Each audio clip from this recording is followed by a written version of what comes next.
नंदुरबार जिल्ह्यात राष्ट्रवादी काँग्रेस पक्षाची महत्त्वपूर्ण आढावा बैठक उत्साहात पार पडली।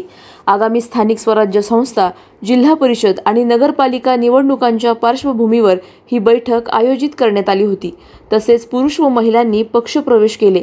राष्ट्रवादी काँग्रेसचे प्रदेशाध्यक्ष खासदार सुनील तटकरे, महिला प्रदेश कार्याध्यक्ष रुपाली चाकणकर तसेच युवक काँग्रेसचे प्रदेशाध्यक्ष सूरज चव्हाण, माजी मंत्री अनिल पाटील, जिल्हाध्यक्ष अभिजित गोरे, महिला जिल्हाध्यक्ष सीमा सोनगिरे व कार्यकर्ते उपस्थित होते।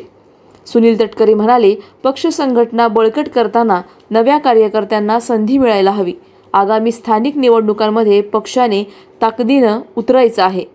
कारण आता ती जागा आपल्या मित्र पक्षांनी निवडून आलेली नाही तर ते विरोधकांच्याकडे आहे। पुढची नावापुरची जागा राष्ट्रवादी काँग्रेस पक्षाला लढायचीच आहे। त्याच्यात माझ्या मनामध्ये काय संधी असते काय?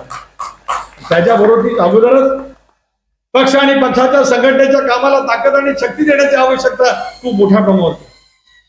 आगामी येणाऱ्या स्थानिक स्वराज्य संस्थांच्या निवडणुका त्या पक्षाच्या दृष्टिकोनातून अत्यंत महत्वपूर्ण त्या ठिकाणी आहे। हा गावामध्ये काम करणारा जिल्हा परिषदेमध्ये च्या माध्यमातून सेवा देणारा सहकारी म्हणजे सहकारी भगिनी असेल, 50% त्या ठिकाणी आज आरक्षण आहे।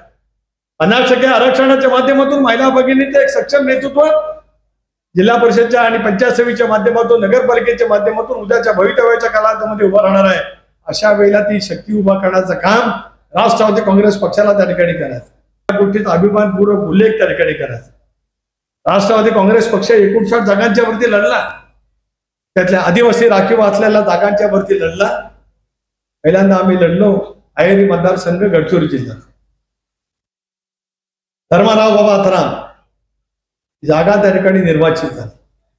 विदर्भामध्ये आदिवासी क्षेत्रामध्ये आम्ही एका जागेवरती लढलो, त्या जागेवरती आपल्याला यश त्या ठिकाणी।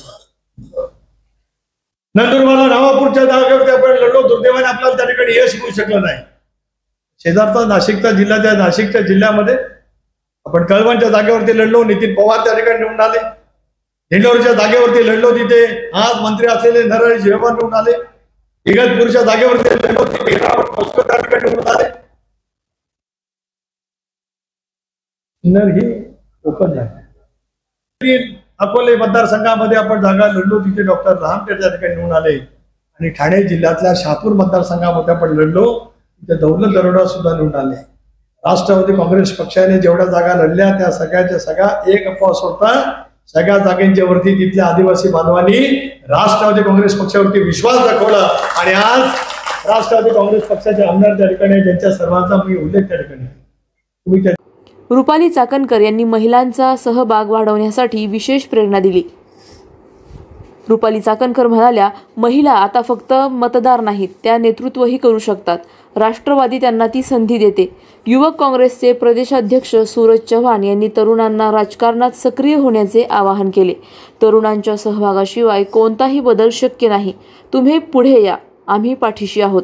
आज मला या ठिकाणी आवर्जून सांगायचंय, सूरज दादांनी त्यांच्या भाषणामध्ये त्याचा उल्लेख केला, पण दादांनी जो शब्द दिला होता अर्थमंत्री म्हणून, अर्थसंकल्प मांडत असताना माझ्या महिला भगिनींना आम्ही चांगल्या पद्धतीचं आर्थिक पाठबळ देऊ। जाहीर केलेली लाडकी बहीण योजना राज्याच्या महिला बाल विकास मंत्री आदरणीय आदित्यच्या माध्यमातून ती पारदर्शकपणे यशस्वी राबवली गेलेली आतापर्यंत राजकारणाच्या इतिहासातली पहिली योजना आहे। ही शेवटच्या पाड्यापर्यंत पोहोचली। महिलांपर्यंत कशी पोहोचणार नाही याच्यासाठी एनकेन प्रकारे प्रयत्न केला, तो विरोधकांचा प्रयत्न यशस्वी झाला नाही। दुसरीकडे डबल ढोलकी वाजवणारे विरोधक स्वतःच्या जाहीरनाम्यामध्ये सांगतात, तुम्ही आम्हाला मतदान करा, सत्तेत घेऊन या, आम्ही सत्तेत आल्यानंतर तुम्हाला 3000 देऊ, असा सांगणाराच विरोधक म्हणतो की लाडकी बहीण योजना यशस्वी होणार नाही। 1500 मध्ये काय होणार? 1500 रुपये देते। माझी महिला भगिनींना विनंती आहे, ज्यांना लाडकी बहीण योजना मिळते त्यांनी जरा हात वरती करावं की आम्हाला ही लाडकी बहीण योजना मिळते। निवडणुकांसाठी कार्यकर्त्यांना दिशा व मार्गदर्शन देण्यात आले। संघटनात्मक कामकाज, बूथ पातळीवर तयारी आणि जनतेशी थेट संवादाचे महत्त्व यावर भर देण्यात आला। कार्यकर्त्यांनी पक्षप्रवेश करून राष्ट्रवादी काँग्रेसमध्ये नवीन ऊर्जा संचारली। नंदुरबार जिल्ह्यात राष्ट्रवादी काँग्रेसने आगामी निवडणुकांची तयारी जोरात सुरू केली असून संघटनेचा विस्तार आणि जनतेशी नाळ जोडण्याचा निर्धार बैठकीत दिसून आला। सलाउद्दीन लोहार, नंदुरबार, न्यूज 24। लोकसभेमध्ये आम्हाला अपेक्षित यश मिळालं नाही, परंतु विधानसभेमध्ये मात्र महाराष्ट्रातल्या जनतेने अभूतपूर्व असं यश आमच्या पाठीमागे उभं केलं। आज राज्याच्या सत्तेमध्ये आम्ही त्या ठिकाणी आहोत, देशामध्ये सुद्धा एनडीएचे घटक आहोत। अशा वेळेला स्थानिक स्वराज्य संस्थांच्या निवडणुका सर्वोच्च न्यायालयाच्या निकालामुळेच आता सप्टेंबर, ऑक्टोबर, नोव्हेंबरच्या आसपास होऊ शकतात, घ्याव्यात लागतील निवडणूक आयोगाला, राज्य निवडणूक आयोगाला आणि राज्य सरकारला।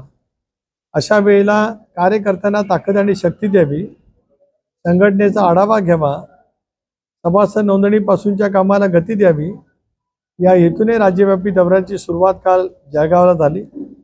जळगावला अतिशय उत्तमपैकीचा प्रतिसाद मिळाला आणि काल शिंदखेडा मार्फत त्या रस्त्यानेच नंदुरबारला पोहोचत असताना सुद्धा प्रचंड प्रमाणावरती उत्स्फूर्त स्वागत हे जनतेने त्या ठिकाणी केलं।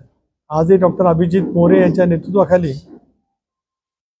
या जिल्ह्यामध्ये अनिल भाईदास पाटील पक्षाचे इथले प्रमुख निरीक्षक आहेत, त्यांच्यावरती जबाबदारी सोपवली। ते उत्तम पद्धतीने जिल्ह्यामध्ये पक्षाचं संघटन उभं करतात। भरत गावित असतील, पाडवीजी असतील, इतर सर्व सहकारी त्यांना मदत करतात। आजही प्रशासकीय सेवेमध्ये असणाऱ्या इंजिनियर पदावरती काम करणाऱ्या काही सहकाऱ्यांनी राष्ट्रवादी काँग्रेस पक्षामध्ये प्रवेश केला आहे।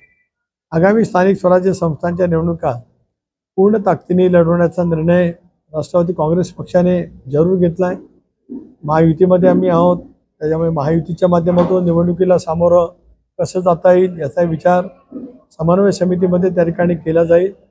नंदुरबार गेले वर्षानुवर्ष राष्ट्रवादी काँग्रेस पक्षाचा बालेकिल्ला राहिला। काही व्यक्ती इकडे तिकडे गेले असतील तरी पक्षाची मूळ विचारधारा या जिल्ह्यामध्ये मजबूत आहे। ती मजबूत करण्याच्या प्रक्रियेसाठीच आजचा आमचा दौरा त्या ठिकाणी होता। आपण सर्वजण आलात त्याच्याबद्दल आपलं मी स्वागतही केलंय। माझ्या दौऱ्या पाठीमागचा तपशील आपल्या समोर ठेवला।